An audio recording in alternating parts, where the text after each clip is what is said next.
Hi friends, welcome to Nivi time pass. இன்றைக்கி நம்ம சேனலில் பார்க்க போகிற ரெசிபி பலாக்கொட்டை குருமா. இது சின்ன குழந்தைங்களுக்கெல்லாம் கொடுத்திங்கன்னா ரொம்ப பிடிக்கும். எங்கள் வீட்டு வாண்டுக்கு இந்த பலாக்கொட்டைனா ரொம்ப பிடிக்கும். சரி வாங்க, அது எப்படி செய்கிறதுன்னு பார்க்கலாம். இப்போ குழம்புக்கு தேவையான மசாலாலாம் ரெடி பண்ணிக்கலாம். ஒரு வடைச்சட்டியில் ஒரு 3 ஸ்பூன் எண்ணெய் ஊற்றிக்கலாம்.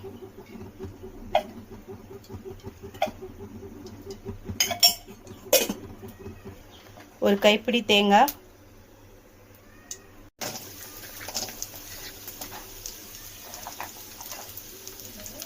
ஒரு 10 சின்ன வெங்காயம்,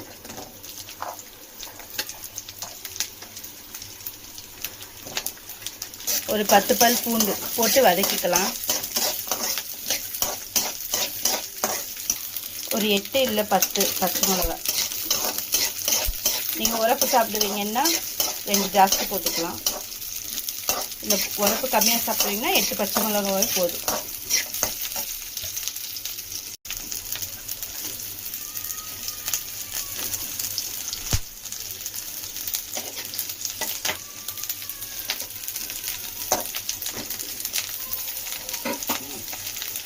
ஒரு ஸ்பூன் ஜீரகம்,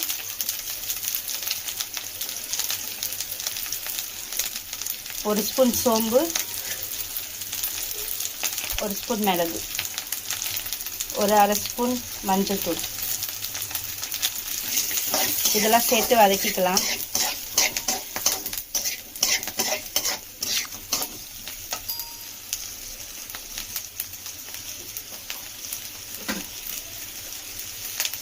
இப்போ இது கொஞ்சம் வதங்கிடுச்சு.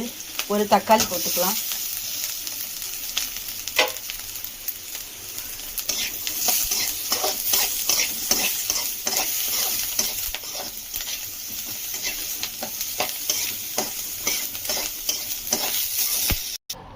நாங்கள் வறுத்து வச்சதெல்லாம் ஒரு மிக்ஸி ஜாருக்கு மாற்றி வச்சுருக்கோம். இப்போ அதில் 2 ஸ்பூன் தனியா பொடி போட்டுக்கலாம்.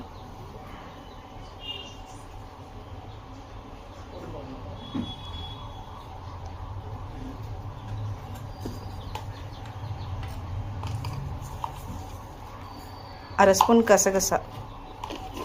இப்போ இதெல்லாம் சேர்த்து ஃபைன் பேஸ்ட்டாக அரைச்சிட்டு வந்துடலாம். இப்போ அரைச்சிட்டு வந்தாச்சு, தாளிச்சிடலாம். ஒரு குக்கரில் ஒரு 3 ஸ்பூன் எண்ணெய் ஊற்றிக்கலாம். ஒரு அரை ஸ்பூன் சோம்பு,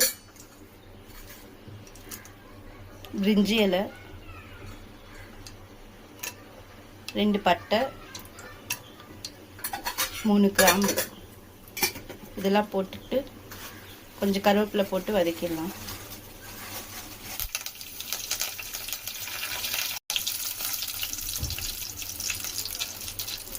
இது நல்லா வதங்கிச்சு. இது கூட ஒரு வெங்காயம்,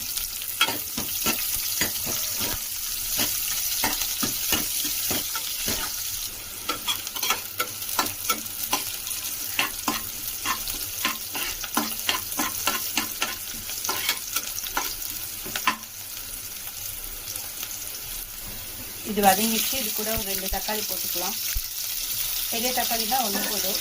சின்ன சைஸாக இருந்தால் ஒரு 2 தக்காளி போட்டுக்கலாம்.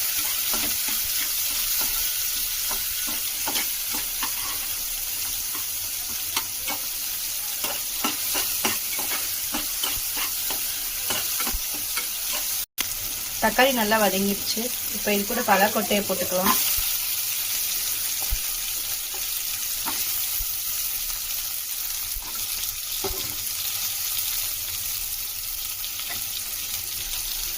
நான் பலாக்கொட்டை கூட பட்டாணி சேர்ந்து போட போகிறேன். ஆப்ஷனல் தான், உங்களுக்கு தேவைன்னா நீங்களும் போட்டுக்கலாம்.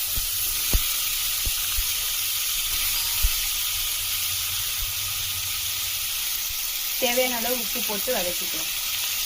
நான் பட்டாணி ஒரு 4 மணி நேரம் ஊற வச்சுருக்கேன். நான் இதில் எப்போயும் பச்சை பட்டாணி தான் யூஸ் பண்ணுவேன். அது கிடைக்கல எனக்கு, அதனால் காஞ்ச பட்டாணி இருந்துச்சு. அதை 4 மணி நேரம் ஊற வச்சுருக்கேன். ஊற வச்சு இப்போ இதில் சேர்த்துருக்கேன். இப்போ இது கூட அரைச்சி வச்ச மசாலா எல்லாம் போட்டுக்கலாம்.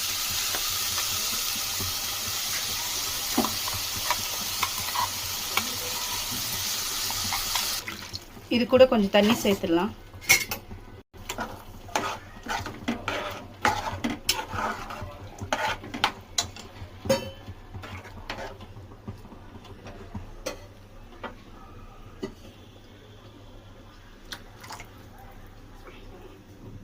ரெடி ஆயிடுச்சு. இப்போ இதை மூடி போட்டு விசில் விட்டுடலாம். தேவையான அளவு கொஞ்சம் தண்ணி ஊற்றிக்கோங்க. உங்களுக்கு கட்டியாக வேணும்னா தண்ணி கம்மியாக ஊற்றிக்கோங்க.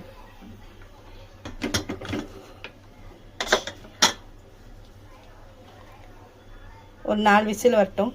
வந்தோடனே பார்க்கலாம்.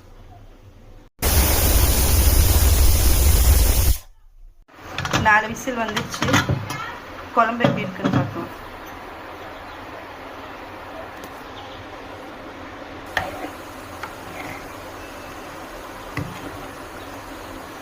குழம்பு ரெடி ஆயிடுச்சு. இப்போ இது ஒரு பவுலுக்கு மாற்றிக்கலாம். பலாக்கொட்டை குருமா ரெடி ஆயிடுச்சு. இதே மாதிரி செஞ்சு பாருங்கள். எப்படி இருக்குன்னு டேஸ்ட் பண்ணிவிட்டு கமெண்ட் பண்ணுங்கள். Thanks friends. மறக்காமல் சப்ஸ்கிரைப் பண்ணிடுங்க. அடுத்த வீடியோவில் பார்க்கலாம்.